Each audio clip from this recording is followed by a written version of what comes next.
welcome back to topspeed.com. This week we are driving the 2014 Toyota Avalon. The car was completely redesigned in 2013. It's a big luxury cruise vehicle from Toyota. It's really quite high up, and not many people think of it when they think of a Toyota, but they do design a big luxury vehicle, sedan. The Avalon received for 2013 the usual LED surround light in the front, also some LED on the back tail light, and actually a completely new design. I have to say that the Avalon is not really a car that you're gonna point to your friend when they drive by in the street, so sometimes you don't really notice the change, but the whole car outside is new, and the design actually is unique to Toyota. I mean, this time they did not try to copy any German sedan or luxury car from somebody else, so I mean it's nice that they try to have their own image out there. I mean, nothing extravagant to note on the outside, just a car that blends in nicely, and you will be happy to look at.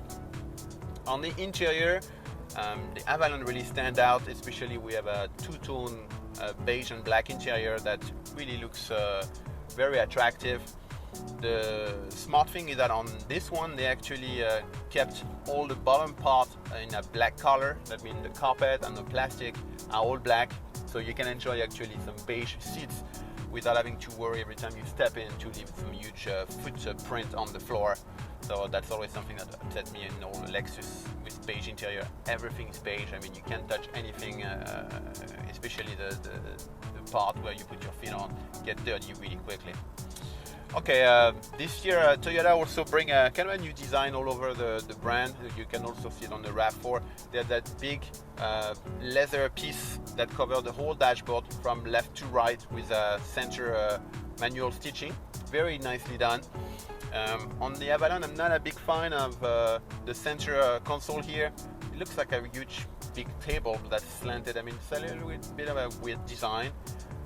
On top of this, they removed one of my favorite parts. I always loved that Toyota had those big gray buttons you could click on very easily, and you felt like they would last forever. Now they came up with a touch-sensitive design, like the new CTS, something like this. And I don't know how good it's gonna be over a 10-year lifetime. I mean, this looks like the kind of system that would break down. And anyway, they don't offer any feedback. That means when you press on it, if you have radio blasting or window open, you don't even really know if you've done anything. Aside of that, it's still very nicely done. You have a nice little chrome surround here that goes around the main cluster. It's also very well done. It looks very high quality and really sought after. I really like the air vents here on the center, on the side. Very premium look to it. You have also a leather stitching on the top here. It looks like plastic, but with the leather, with the manual stitching, it almost looks like a real leather. I mean, very well done. All the brands have been getting into that fake leather stitching, and I'm really a big fan of it. So I really like it. Steering wheel is leather wrapped as well. Very nice and smooth leather. I mean, high quality there again. They equipped the steering with some paddle shifter here. I have to say, I really have a hard time to understand why anybody would want to use those. And the car is really not oriented towards sports buyer or enthusiast at all. They actually even have 3 buttons here in the center console: Eco, Norm, and Sport. The sports mode, that's the one we used when we did the start on the video. I mean, you have a wheel spin or traction control going on. With that front wheel drive car, you can barely use that without having the car being quite hectic. If you keep it in eco or normal mode, the car I think has a better purpose, being soft and comfortable. It drives really like all the Toyota and Lexus cars, which means quite some body roll when you try to bother the car a bit too much.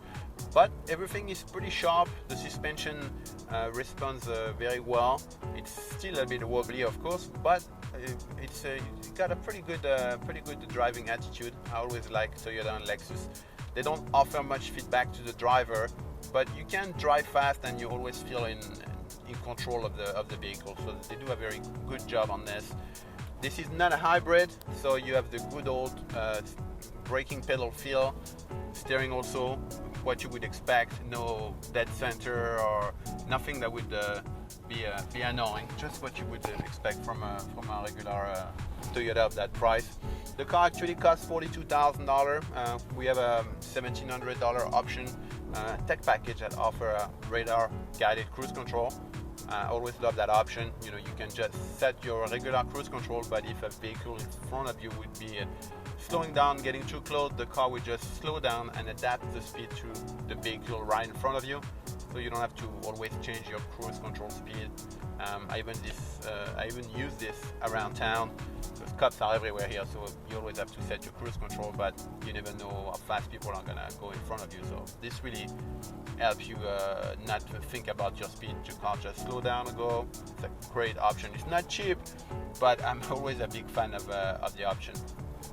In the back, I think the Avalon is really the car you want to buy if you carry adults and tall adults. A lot of space, lots of leg room.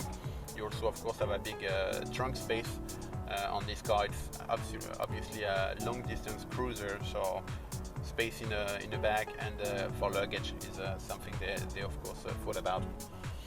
I think that's about it. I really like the car. I mean, at $42,000, it really gives you a very nice luxury ride. On the outside, it's not very attractive in a like sporty or look at me kind of thing, but it's a very nice new design, and on the inside you really get a lot of luxury for that price.